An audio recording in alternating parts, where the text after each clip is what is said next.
Assalamualaikum warahmatullahi wabarakatuh. Selamat pagi. Di pagi yang cerah ini kita bisa bertemu lagi dalam keadaan sehat walafiat. Mudah-mudahan Allah selalu dan senantiasa menjaga dan melindungi kita semua. Amin. Hari ini sebelum kita mulai, Pak Guru sampaikan pelajaran yang akan kita pelajari, yaitu mengenal kitab-kitab Allah Subhanahu wa taala. Untuk itu, marilah kita mulai dengan pembacaan doa. Bismillahirrahmanirrahim.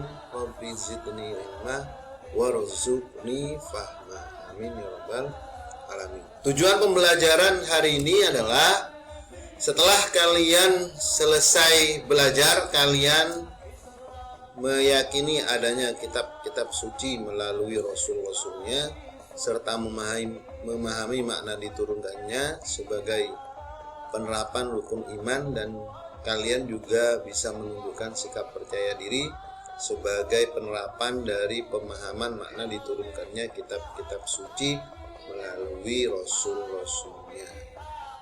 Ya. Percaya kepada kitab-kitab Allah termasuk salah satu rukun iman, yaitu rukun iman yang ketiga, ya. Rukun iman yang ketiga. Pengertian kitab Allah, tentu kita harus tahu dan mengerti apa kitab Allah itu. Kitab Allah adalah kumpulan firman-firman Allah yang diwahyukan Allah kepada para nabi melalui malaikat Jibril dan rasulnya. Sebagai umat Islam, kita diwajibkan untuk meyakini dan mempercayai kitab-kitab Allah karena menjadi salah satu rukun iman. Adapun jumlah kitab suci yang sudah diturunkan sebanyak 114 kitab suci. Namun yang perlu kita yakini, perlu kita imani, perlu kita ketahui ada 4. 1, 2, 3, 4. Kemudian ada juga Allah menurunkan berupa suhuf, ya, suhuf atau mushaf. Kata suhuf terdapat pada surat Al-A'la, Ibrahim wa Musa, suhufi Ibrahim wa Musa, ya. Kedua istilah tersebut berasal dari kalimat yang sama, yaitu sofifa, ya, suhuf dan mushaf, yang artinya sepenggal kalimat yang ditulis melalui media kulit, kertas dan media lainnya. Sementara mushaf, ya, ini kumpulan dari suhuf yang dirangkum menjadi satu. Mushaf Al-Quran, berarti sudah dibukukan dari berbagai macam lembar, dari beberapa lembar. Terdapat persamaan dan juga perbedaan antara kitab dan suhuf, yaitu persamaannya kitab dan suhuf sama-sama berasal dari wahyu Allah, ya, dari wahyu Allah. Sedangkan perbedaannya, kitabnya lebih lengkap dibanding isi suhuf, ya. Kitab dibukukan sementara suhuf tidak dibukukan, tidak dalam satu bentuk mushaf, masih berlembar-lembar. Ada semacam lembar-lembaran, ya, tidak dibukukan. Kemudian selain kitab suci, Allah Subhanahu wa taala juga menurunkan suhuf berupa lembaran yang telah diturunkan pada para nabi seperti Nabi Musa alaihissalam dan Nabi Ibrahim. Suhuf Ibrahim wa Musa dalam surat Al-A'la. Kemudian kitab-kitab Allah tentunya memiliki fungsi untuk menuntun manusia dalam meyakini Allah Subhanahu wa taala dan apa-apa yang telah diturunkan kepada nabi-nabi dan rasul-rasulnya. Ada Taurat yang tadi, ya, dari 114 itu yang wajib kita imani, yang wajib kita ketahui ada 4. Taurat, Zabur, Injil, dan Al-Quran, ya. Kitab suci Taurat, kepada siapa kitab suci Taurat diturunkan? Ya, kepada Nabi Musa alaihissalam. Ini, ya. Kitab ini diturunkan pada Nabi Musa sebagai pedoman dan petunjuk bagi Bani Israel. Allah Subhanahu wa taala berfirman, Bismillahirrahmanirrahim. Wa ataina Musal kitaba wa ja'alnahu hudan li bani Israila alla tattakhidhu min duni wakila, yang artinya, dan kami berikan kepada Musa kitab Taurat, dan kami jadikan kitab Taurat itu petunjuk bagi Bani Israel dengan firman, janganlah kamu mengambil penolong selain aku. Allah berfirman seperti itu, ya. Dan bedanya Al-Quran dengan kitab-kitab yang lain, kalau Al-Quran untuk semua, ya, untuk semua dan seterusnya, untuk semua makhluk, untuk semua umat, sedangkan kitab Taurat misalnya hanya untuk Bani Israel. Kitab Taurat hanya untuk Bani Israel.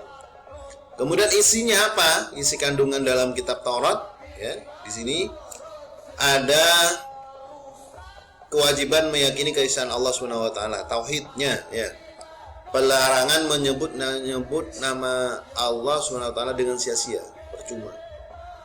Pelarangan menyembah berhala atau patung supaya mensucikan hari, yakni hari Sabtu, Sabat. Menghormati kedua orang tua. Larangan membunuh sama manusia tanpa alasan yang dibenarkan. Melarang berbuat zina, ini dosa besar. Melarang mencuri, juga termasuk dosa. Melarang menjadi saksi palsu. Melarang mengambil hak orang. Kemudian yang kedua, kitab Zabur. Kepada siapa kitab Zabur diturunkan? Kepada siapa? Kepada Nabi Daud alaihissalam. Kitab Zabur Allah turunkan kepada Nabi Daud alaihissalam agar menjadi pedoman dan atau petunjuk bagi umatnya. Allah Subhanahu wa taala berfirman, "Wa rabbuka a'lamu bima fis samawati wal ard wa laqad faddalna ba'dhan nabiyyina 'ala ba'dhi wa ataina Dawuda zabura." Dan kami berikan Zabur kepada Nabi Daud. Quran surat Al-Isra ayat 55. Berisi apa kitab Zabur? Yaitu kitab Zabur ini berisi kumpulan nyanyian dan puji-pujian, ya, kepada Allah atas segala nikmat yang telah dikaruniakannya. Selain itu berisi doa, nasihat, zikir, serta kata-kata hikmah. Bagi orang-orang non-muslim, yakni Yahudi dan Nasrani, kitab suci Zabur sekarang ada pada perjanjian lama yang terdiri atas 150 pasal. Disebutkan juga kitab pembahasan tentang kitab Zabur, bahwa Zabur ada. Kitab Injil Allah turunkan kepada Nabi Isa alaihissalam agar menjadi petunjuk dan tuntunan bagi Bani Israel. Firman Allah Subhanahu wa taala, Bismillahirrahmanirrahim, wa qaffayna ala atharihim bi Isa ibn Maryam musaddiqan lima baina yadayhi minat Taurah wa atainahu al-injila fihi hudaw wa nuru wa musaddiqan lima baina yadayhi minat Taurati wa hudaw wa mau'izatan lil muttaqin. Artinya, dan kami iringkan jejak mereka Nabi Bani Israel dengan Isa putra Maryam membenarkan kitab yang sebelumnya, yaitu Taurat, dan kami telah memberikan kepadanya kitab Injil, sedang di dalamnya ada petunjuk dan ada cahaya yang menerangi dan membenarkan kitab yang sebelumnya, yaitu kitab Taurat, dan menjadi petunjuk serta pengajaran untuk orang-orang yang bertakwa. Quran surat Al-Maidah ayat 46. Berisi tentang apa kitab Injil itu? Yaitu terdapat perintah agar kembali kepada tauhid yang murni, la ilaha illallah, la ilaha illallah, la ilaha illallah, tiada Tuhan selain Allah, tauhid. Kemudian ajaran yang menyempurnakan kitab Taurat. Kitab Taurat disempurnakan oleh kitab Injil. Kemudian terdapat ajaran agar hidup sederhana dan menjauhi sifat tamak. Kemudian juga penjelasan atau pembenaran terhadap kitab-kitab yang turun sebelumnya, kitab Taurat, kitab Zabur dan sebagainya. Kemudian yang keempat, kitab Al-Qur'an yang kita kenal sekarang, ya. Al-Qur'an adalah kitab yang Allah turunkan kepada Nabi Muhammad SAW sebagai petunjuk dan pedoman bagi seluruh umat manusia. Tidak terbatas kepada umat Bani Israel saja, semua umat manusia sampai akhir zaman. Bukan hanya bangsa Arab, sebagaimana firman Allah Subhanahu wa taala, Bismillahirrahmanirrahim, Tabarakalladzi nazzalal furqana ala abdi liyakuna lil alamina nadhira. Artinya, Maha suci Allah yang telah menurunkan Al-Furqan, Al-Quran. Makanya Al-Quran juga punya nama yang lain, Al-Furqan, Al-Huda dan sebagainya, agar dia menjadi pemberi peringatan kepada seluruh alam tentang Al-Quran. Kedudukannya wahyu Allah Subhanahu wa taala yang diturunkan kepada Nabi Muhammad SAW.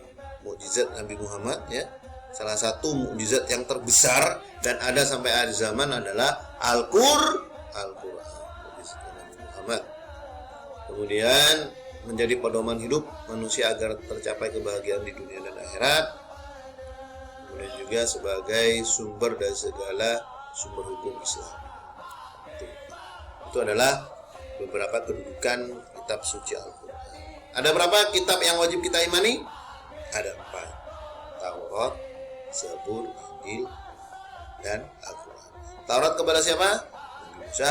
Zabur kepada Nabi Daud. Injil diturunkan kepada Nabi Isa, dan Nabi Muhammad menerima Al-Quran. Itu saja yang bisa Pak Guru sampaikan, kita pelajari bersama hari ini. Mudah-mudahan bermanfaat. Akhirul kalam. Wassalamualaikum warahmatullahi wabarakatuh. Waalaikumsalam warahmatullahi wabarakatuh.